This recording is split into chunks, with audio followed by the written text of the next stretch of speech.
Hello friends, let's continue our subject strength of material. Unit number 2, moment of inertia.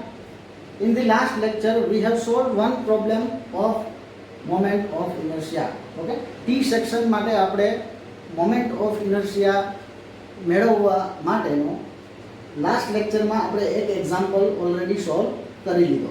Okay, in this lecture we will find out moment of inertia for I section. Okay, I section માટે moment of inertia. Okay, અહીંયા તમારો બુકમાં તમે જોઈ શકશો કે example number 2 માં એક એવો ડેટા આપેલો છે કે 120/12, ઓકે, 120/12, 120/12 ની વેબ અને ફ્લેંજ. ઓકે, આપણે ટી સેક્શનમાં મેં તમને સમજાવ્યું કે ઉપરનો જે આ ભાગ છે એ ફ્લેંજ કહેવાય અને વચ્ચેનો જે આ પાર્ટ હોય છે એ વેબ પેસેજ કહેવાય. ઓકે, ટી સેક્શન અને આઈ સેક્શન માટે. સો આ બંને ફ્લેંજ જે છે એ પણ 120/12 ડાયમેન્શનની છે અને વચ્ચેની જે વેબ પેસેજ છે એ પણ 120/12 તમે અહીંયા જોઈ શકો છો આકૃતિમાં. ઓકે, કે જે આઈ સેક્શન છે એનો ઉપરની ફ્લેંજ છે 120/12 છે, નીચેની ફ્લેંજ છે એ પણ સેમ છે 120/12 અને વચ્ચેનો જે વેબ પેસેજ છે એ પણ તમે જોઈ શકો છો કે 120/12 છે.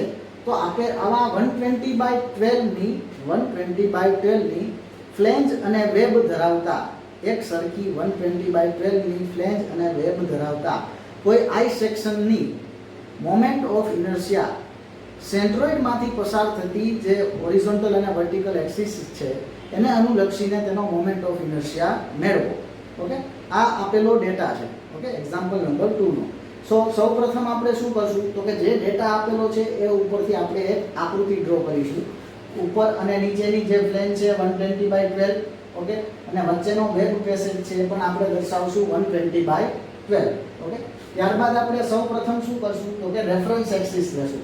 સેન્ટ્રોઇડ જે છે તે દર્શાવવા માટે આપણે બે એક્સિસનો જે ઉપયોગ કરીએ કે જેના અનુસંધાનમાં જેને રેફરન્સમાં આપણે સેન્ટર ઓફ ગ્રેવિટી અથવા તો સેન્ટ્રોઇડ મેળવીએ છીએ. તો તે બે એક્સિસ એટલે ડાબી બાજુ છેલ્લે આવેલી એક્સિસ અને આકૃતિમાં નીચે સૌથી નીચે આવેલી axis horizontal axis.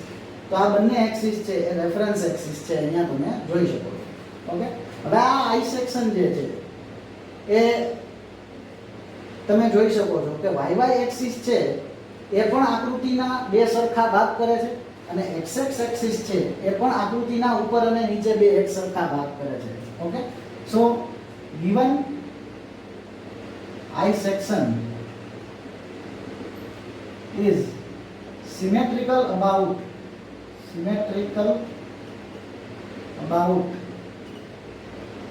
x axis and y axis. Okay, x અને y બંને એક્સિસ ને સિમેટ્રિક હોવાથી, ઓકે, x એક્સિસ પણ આકૃતિના ઉપર નીચે બે સરખા ભાગ કરે છે અને y એક્સિસ જે વર્ટિકલ એક્સિસ છે એ પણ આકૃતિના બે સરખા ભાગ કરે છે. તો આવી બે સિમેટ્રિકલ એક્સિસ મળતી હોવાથી આપણે ડાયરેક્ટલી x બાર અને y બાર છે એ લખી શકીએ. ડાયરેક્ટલી x બાર અને y બાર છે એ લખી શકીએ. તો x બાર કેટલો થશે તો કે x બાર મેળવવા માટે ટોટલ વિડ્થ જે છે, ઓકે, સેક્શનની ટોટલ વિડ્થ છે 120. તો 120 ડિવાઇડેડ બાય 2 એટલે x બાર થશે cg 60 સેન્ટીમીટર. ઓકે, x બાર કેટલું થશે 60 mm માં ડાયમેન્શન આપેલા છે એટલે 60 mm. તો 60 mm આપણો x બાર થશે એટલે કે જે આ ડિસ્ટન્સ છે એ કેટલું થશે x બાર 60 mm. ઓકે, આ ડિસ્ટન્સ cg જે છે એનું આ ડિસ્ટન્સ છે કેટલું થશે x બાર 60 mm. હવે y બાર મેળવવા માટે ટોટલ હાઈટ ઓબ્જેક્ટની અથવા તો સેક્શનની કેટલી છે તો ટોટલ હાઈટ જોઈએ તો 12 + 120 + 12. Okay, 12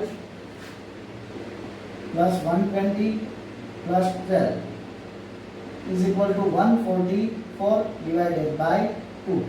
okay, whole divided by શું આવશે 2. એના કરતા અડધા આન્સર એટલે કે 144/2 એટલે y બાર તમને મળશે 72 mm. 72 mm. સો આ જે ડિસ્ટન્સ છે એ y બાર થશે. સો cg ના x બાર અને y બાર છે એ 60 અને 72, ઓકે, 60 અને 72, 72. સો x બાર અને y બાર મળી ગયા. હવે આપણે moment of inertia find out કરવો છે. તો મોમેન્ટ ઓફ ઇનર્શિયાનું આપણી પાસે સ્ટાન્ડર્ડ ફિગરના ઇક્વેશન છે. આપણે લાસ્ટ લેક્ચરમાં જે જોઈ ગયા એ મુજબ કે કોઈ સ્ટાન્ડર્ડ ફિગર હોય, રેક્ટેંગલ હોય, હોલો રેક્ટેંગલ હોય, સર્ક્યુલર, હોલો સર્ક્યુલર કે ટ્રાયંગલ હોય, તો તેવા સ્ટાન્ડર્ડ ફિગર માટે આપણી પાસે ડાયરેક્ટલી મોમેન્ટ ઓફ ઇનર્શિયાના ઇક્વેશન છે. પણ કોઈ કોમ્પોઝિટ સેક્શન હોય કે કોઈ એક કરતાં વધારે રેક્ટેંગલ હોય, એક કરતાં વધારે સર્કલ હોય, રેક્ટેંગલ અને સર્કલનું મિક્સચર કોઈ કોમ્પોઝિટ સેક્શન હોય, તો તેનો મોમેન્ટ ઓફ ઇનર્શિયા કઈ રીતે કેલ્ક્યુલેટ કરી શકાય? તો કે એને સૌ પ્રથમ તો જુદા જુદા સ્ટાન્ડર્ડ ફિગરમાં ડિવાઈડ કરવા પડે. તો અહીંયા આપણે જોઈએ તો આપણે આને આપેલા આઈ સેક્શનને જુદા જુદા 3 સ્ટાન્ડર્ડ રેક્ટેંગલમાં, સ્ટાન્ડર્ડ ફિગરમાં કન્વર્ટ કરી શકીએ. રેક્ટેંગલમાં rectangle 1 upper flange rectangle part 1 તરીકે આપણે લઈએ, ઓકે. ધેન પાર્ટ 2 તરીકે આપણે વચ્ચેનો વેબ પેસેજ છે એને પાર્ટ 2 તરીકે લઈએ, અને નીચેનો જે પેસેજ છે એને આપણે પાર્ટ 3 તરીકે લઈએ, ઓકે. હવે શું કરી શકાય? તો કે આપણે આ આખા સેક્શનનો moment of inertia x axis અને y એક્સિસ CG માંથી પસાર થતી હોરિઝોન્ટલ અને વર્ટિકલ એક્સિસને અનુલક્ષીને આપણે જે આખા આઈ સેક્શન છે એનો મોમેન્ટ ઓફ ઇનર્શિયા મેળવવો છે. તો એ કઈ રીતે મેળવી શકાય તે આપણે લાસ્ટ લેક્ચરમાં જોઈ ગયા કે Ix કઈ રીતે મળશે. આખા આઈ સેક્શનનો x એક્સિસને અનુલક્ષીને મોમેન્ટ ઓફ ઇનર્શિયા કઈ રીતે મળશે. તો ખાસ ધ્યાનથી જોજો. સેક્શન 1 નો સૌપ્રથમ શું કરશું આપણે? સેક્શન 1 નો x એક્સિસ જે છે એને અનુલક્ષીને સેક્શન 1 જે આ પાર્ટ 1 જે છે એનો મોમેન્ટ ઓફ ઇનર્શિયા મેળવશું Ix1. ત્યારબાદ આ x એક્સિસને અનુલક્ષીને પાર્ટ 2 જે છે, પાર્ટ 2 તેનો મોમેન્ટ ઓફ ઇનર્શિયા મેળવશું Ixx2. ત્યારબાદ પાર્ટ 3 જે છે એ પાર્ટ 3 નો x એક્સિસને અનુલક્ષીને મોમેન્ટ ઓફ ઇનર્શિયા મેળવશું Ixx3.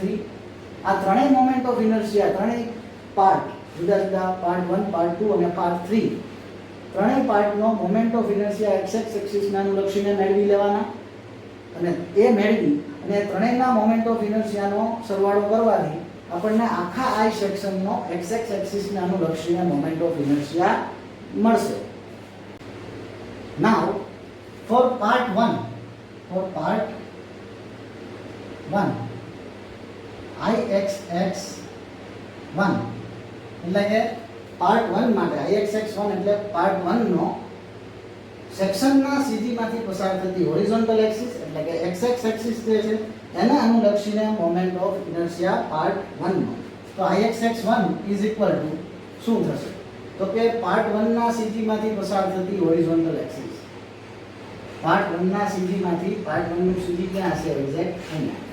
તો પાર્ટ 1 ના CG માંથી પસાર થતી જે હોરિઝોન્ટલ એક્સિસ છે તેને અનુલક્ષીને તેનો moment of inertia Ig for part 1 plus AH2 parallel axis theorem મુજબ, ઓકે.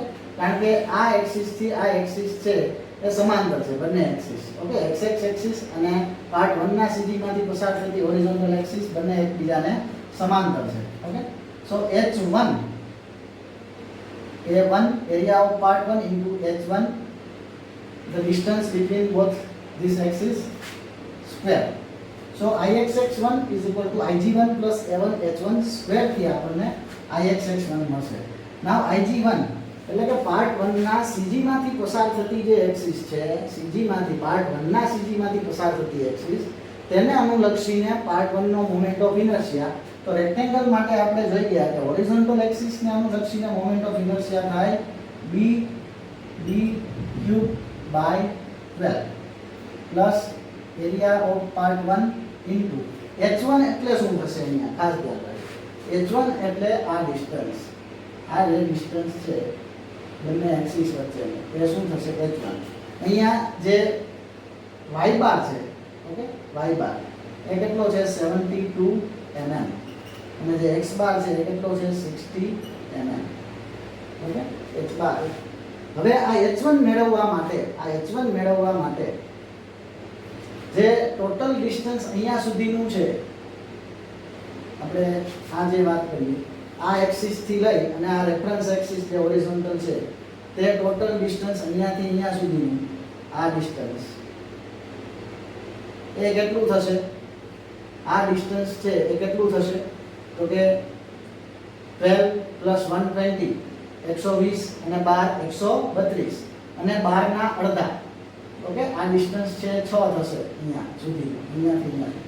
એટલે 132 અને 6 એટલે આ થશે 138, જેને આપણે y1 તરીકે ઓળખીએ. y1 = 138 mm. 138 mm. હવે તેમાંથી આપણે y બાર જો બાદ કરી દઈએ, y1 માંથી જે y બાર છે એને આપણે સબટ્રેક્ટ કરી નાખીએ તો આપણને h1 મળી જાય. ઓકે, જે y1 છે આ ડિસ્ટન્સ, એમાંથી આ y બાર છે એ એટલું ડિસ્ટન્સ બાદ કરી દઈએ તો આ h1 ડિસ્ટન્સ છે એ મળી જાય.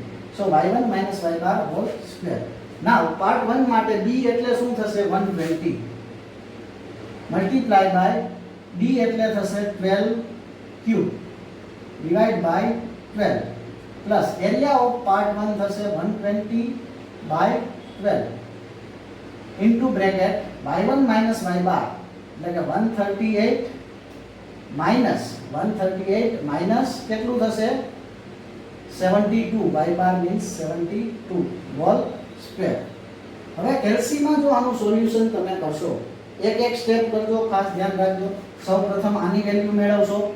ઓકે, તે અહીંયા લખી લેવી, આની જે વેલ્યુ આવે પ્લસ આની વેલ્યુ મેળવી લેવી 138 - 72, એનો સ્ક્વેર કેલ્સીમાં કરી લેવો, એને મલ્ટીપ્લાય બાય 120 મલ્ટીપ્લાય બાય 12 કરવું, એ જે આન્સર આવે એ અહીંયા લખો. આ a + b જે આવે એનું કેલ્સીમાં સોલ્યુશન કરો અને પછી અહીંયા જે આન્સર આવે એ લખો. તો એ કેલ્સીમાં તમે સોલ્વ કરશો તો એ આન્સર તમને મળશે 6.289 × 10⁻6.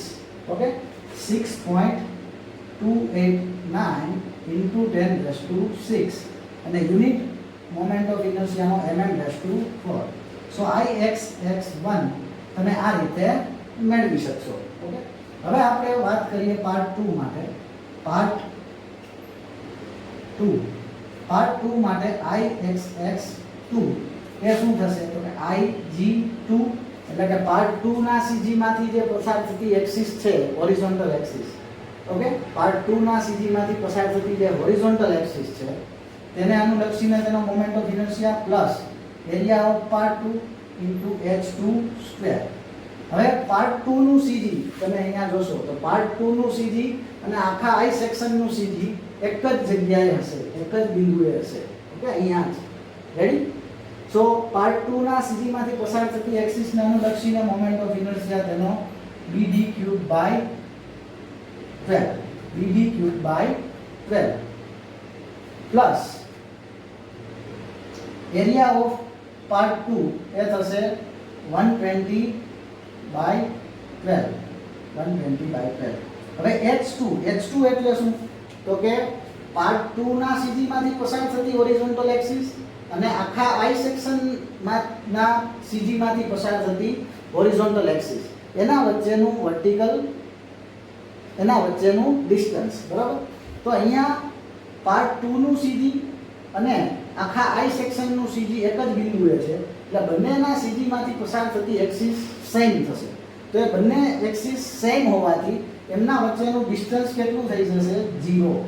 એમના વચ્ચેનું ડિસ્ટન્સ કેટલું થઈ જશે? 0. સો 0².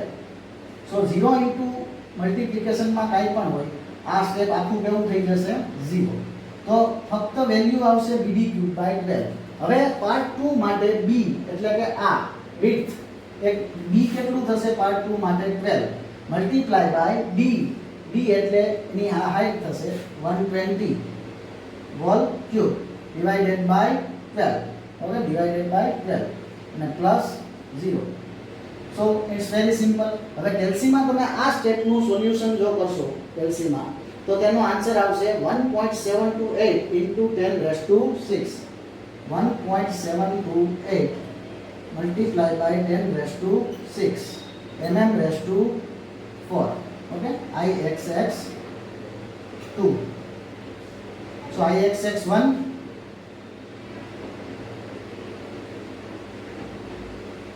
અહીંયા અહીંયા Ixx1 અને Ixx2 આપણે આ બે મેળવી ગયા. હવે આપણે મેળવીશું Ixx3.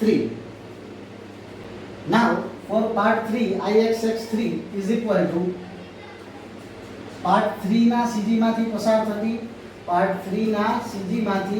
પસાર થતી જે હોરિઝોન્ટલ એક્સિસ છે તેને અનુલક્ષીને મોમેન્ટ ઓફ ઇનર્શિયા એટલે કે Ig3, આ એક્સિસને અનુલક્ષીને પાર્ટ 3 નો મોમેન્ટ ઓફ ઇનર્શિયા એટલે Ig3 plus area of part 3 into h3 એટલે કે આ ડિસ્ટન્સ જે છે એ h3 થશે. જે આ ડિસ્ટન્સ છે એ h3 થશે. હવે આ h3 કઈ રીતે મળશે ઓકે તે આપણે પછી જોઈએ. Ig3 એટલે પાર્ટ 3 ના CG માંથી પસાર થતી એક્સિસ ને અનુલક્ષીને મોમેન્ટ ઓફ ઇનર્શિયા એ થશે BD3/12 રેક્ટેંગલ માટે ઓકે.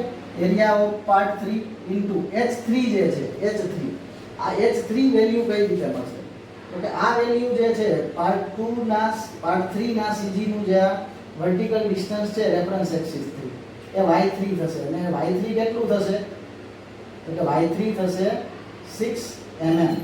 y3 કેટલું થશે 6 mm ઓકે. y3 6 mm થશે.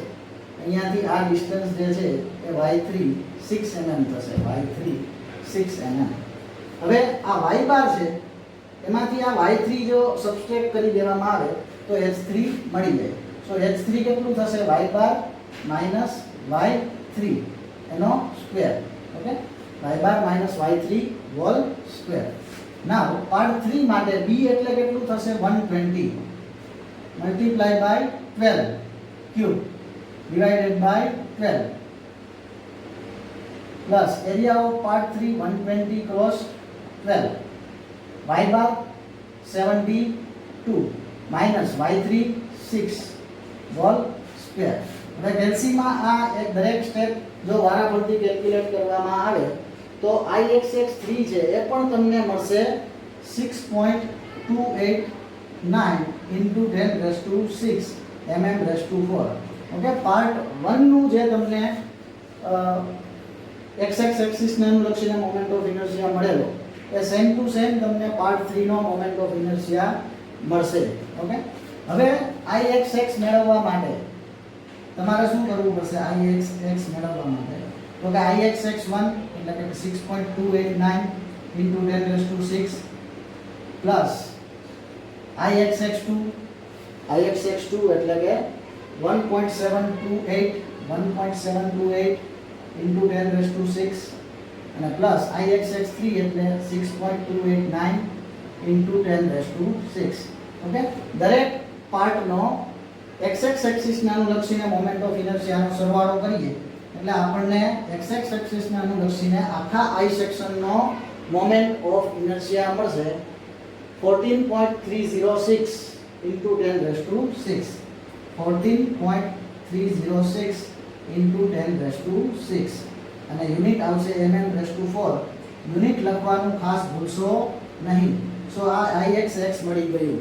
હવે આપણે જોઈશું Iyy. નાઉ Iyy મેળવવા માટે એટલે કે Iyy એટલે આખા I સેક્શનનો જે વર્ટિકલ એક્સિસ છે CG માંથી પસાર થતી એ Iyy ને અનુલક્ષીને મોમેન્ટ ઓફ ઇનર્શિયા આખા સેક્શનનો મોમેન્ટ ઓફ ઇનર્શિયા એ કઈ રીતે મળશે તો કે પાર્ટ 1 માટે y એક્સિસ ને અનુલક્ષીને moment of inertia plus part 2 માટે y એક્સિસ ને અનુલક્ષીને moment of inertia plus part 3 માટે y એક્સિસ ને અનુલક્ષીને મોમેન્ટ ઓફ ઇનર્શિયા ઓકે. સો સૌપ્રથમ આપણે જોઈએ પાર્ટ 1 માટે. તો પાર્ટ 1 માટે Iyy1 એટલે કે y એક્સિસ ને અનુલક્ષીને વર્ટિકલ એક્સિસ CG માંથી પસાર થતી જે છે તેને અનુલક્ષીને પાર્ટ 1 નો મોમેન્ટ ઓફ ઇનર્શિયા એટલે કે Ig1 એટલે કે પાર્ટ 1 ના CG માંથી પસાર થતી વર્ટિકલ એક્સિસ ને અનુલક્ષીને moment of inertia plus area of part 1 into h1 dash square okay. So Ig1 એટલે કે પાર્ટ 1 નો જે વર્ટિકલ એક્સિસ છે y એના CG માંથી પસાર થતી પાર્ટ 1 નું સીજી ક્યાં હશે અહીંયા તેના સીજી માંથી પસાર થતી જે વર્ટિકલ એક્સિસ છે તેને અનુલક્ષીને તેનો મોમેન્ટ ઓફ ઇનર્શિયા છે એ કેટલો થશે તો કે db cube by 12 db cube by 12 db cube by 12 plus area of part 1 into h1 dash ની વાત કરીએ તો જે સીજી એ પાર્ટ 1 નું સીજી ની માંથી પસાર થતી એક્સિસ અને સેક્શન ના સીજી માંથી પસાર થતી વર્ટિકલ એક્સિસ એ બંને સેમ જ છે તમે અહીંયા જોઈ શકો છો એ બંને ના સેન્ટ્રોઇડ એક જ વર્ટિકલ એક્સિસ ઉપર છે જો પાર્ટ 1 નું સીજી અને આખા સેક્શન નું સીજી એ એક જ વર્ટિકલ લાઈન ઉપર હોવાથી h1 જે ડેશ છે એ કેટલું થશે 0 સ્ક્વેર સો આ આખું સ્ટેપ 0 થઈ જશે હવે પાર્ટ 1 માટે d એટલે કેટલું થશે 12 ક્રોસ b એટલે 120 ક્યુબ બાય 12 ઓકે અને પ્લસ કેટલું 0 સો કેલ્સીમાં તમે આ સોલ્વ કરશો 12 કેન્સલ થઈ જશે 120 નો ક્યુબ તો IY1 તમને મળશે 1.728 into 10 raised to 6 1.728 into 10 raised to 6 mm raised to 4 okay જેમ આપણે IXX1 અને IXX1 અને IXX3 આપણને સરખા મળેલા તમને યાદ હશે ઓકે સો એ જ રીતે IYY1 અને IYY3 એ પણ આપણને સેમ મળશે IYY1 અને IYY3 એ બંને કેવા મળશે સેમ સો IYY3 પાર્ટ 3 માટે IYY3 is equal to થશે IG3 plus area of 3 into H3 dash square અહીંયા પણ જે H3 dash એટલે પાર્ટ 3 ના સીજી માંથી પસાર થતી વર્ટિકલ એક્સિસ અને આખા સેક્શન ના સીજી માંથી પસાર થતી વર્ટિકલ એક્સિસ એ સેમ જ થશે કારણ કે બંનેના સીજી એક જ વર્ટિકલ લાઈન ઉપર છે તો એમના વચ્ચેનું જે ડિસ્ટન્સ છે ઓકે એ ડિસ્ટન્સ કેટલું થશે H3 dash 0 ઓકે તો આ આખું સ્ટેપ જે છે એ કેટલું થઈ જશે 0 તો IG3 એટલે પાર્ટ 3 ના સીજી માંથી પસાર થતી એક્સિસ ને અનુલક્ષીને મોમેન્ટ ઓફ ઇનર્શિયા એટલે કે db ક્યુબ બાય 12 અને આ db ક્યુબ બાય 12 છે એ d એટલે થશે પાર્ટ 2 માટે 12 ઇન્ટુ b એટલે થશે 120 ક્યુબ બાય 12 પ્લસ આ સ્ટેપ જે છે એ તો 0 જ છે તો આ જે વેલ્યુ છે એ આપણે ઉપર જે મેળવી એ સેમ થશે 1.728 into 10 raised to 6 okay mm raised to 4 હવે પાર્ટ 2 માટે IYY2 પાર્ટ 2 માટે IYY2 માટે IG2 એટલે કે પાર્ટ 2 ના સીજી માંથી પસાર થતી વર્ટિકલ એક્સિસ ને અનુલક્ષીને moment of inertia plus area of part 2 into H2 dash square હવે પાર્ટ 2 જે છે તો એ પાર્ટ 2 નું સીજી માંથી પસાર થતી એક્સિસ ને અનુલક્ષીને મોમેન્ટ ઓફ ઇનર્શિયા એટલે db ક્યુબ બાય 12 અહીંયા d કેટલું થશે d તમે જોઈ શકો છો કે d છે એ 120 થશે okay d into b cube b જે છે એ 12 થશે 12 cube divided by 12 plus area of part 2 120 cross 12 into h2 જે છે h2 ડેશ ની વાત કરીએ તો h2 ડેશ જે છે ઓકે h2 ડેશ તો બંનેના સીજી i સેક્શન આખા i સેક્શન નું સીજી અને પાર્ટ 2 નું સીજી બંને એક જ છે તો h2 ડેશ જે છે એ કેટલું થશે 0 સ્ક્વેર સો આ હોલ સ્ટેપ મલ્ટીપ્લિકેશન માં છે 0 થઈ જશે અને આ કેલ્સી માં સોલ્યુશન કરશો 120 into 12 ક્યુબ બાય 12 તો તમને IYY2 મળશે 17,280 mm raised to 4 IYY2 so IYY1 IYY2 અને IYY3 આપણને મળી ગયા IYY1 IYY2 અને IYY3 તો ત્રણેય આપણને મળી ગયા એ ત્રણેય વેલ્યુ અહીંયા મૂકી તેનો સમેશન જો કરવામાં આવે કેલ્સીમાં તો એ આન્સર આવશે 3.47 into 10 raised to 6 mm raised to 4 I y. Okay, so આ રીતે આપણે I સેક્શનનો મોમેન્ટ ઓફ ઇનર્શિયા I સેક્શનના સીજી માંથી પસાર થતી હોરિઝોન્ટલ અને વર્ટિકલ એક્સિસ ને અનુલક્ષીને આપેલો જે I સેક્શન છે એનું મોમેન્ટ ઓફ ઇનર્શિયા મેળવી શકીએ. આ I સેક્શનનો એક્ઝામ્પલ સિમ્પલ છે. એનું રીઝન છે કે અહીંયા તમને ડાયરેક્ટલી જે સિમેટ્રિકલ એક્સિસ છે એ મળી જાય છે અને સેન્ટ્રોઇડ ઇઝીલી ફાઇન્ડ આઉટ થઈ શકે છે, કારણ કે x એક્સિસ ને આપેલી આકૃતિ સિમેટ્રિકલ છે અને y એક્સિસ ને પણ સિમેટ્રિકલ છે. તો તેના કારણે જે આ છે બરાબર એનું સેન્ટ્રોઇડ આપણે ઇઝીલી ફાઇન્ડ આઉટ કરી શકશું અને h ની વેલ્યુ પણ ઘણા જગ્યાએ કેવી થાય છે 0, જેના કારણે આ એક્ઝામ્પલ થોડો સરળ બની જાય છે. ઓકે, સો નેક્સ્ટ લેક્ચરમાં આપણે એંગલ સેક્શન છે L સેક્શન, એ ઉપરાંત I સેક્શનનો થોડો ટફ એક્ઝામ્પલ કે જેનું CG ઇઝીલી ફાઇન્ડ આઉટ ન થાય તેવા I સેક્શનનો એક્ઝામ્પલ, C સેક્શનના મોમેન્ટ ઓફ ઇનર્શિયાનો એક્ઝામ્પલ કેલ્ક્યુલેટ કરીશું. Okay, thank you.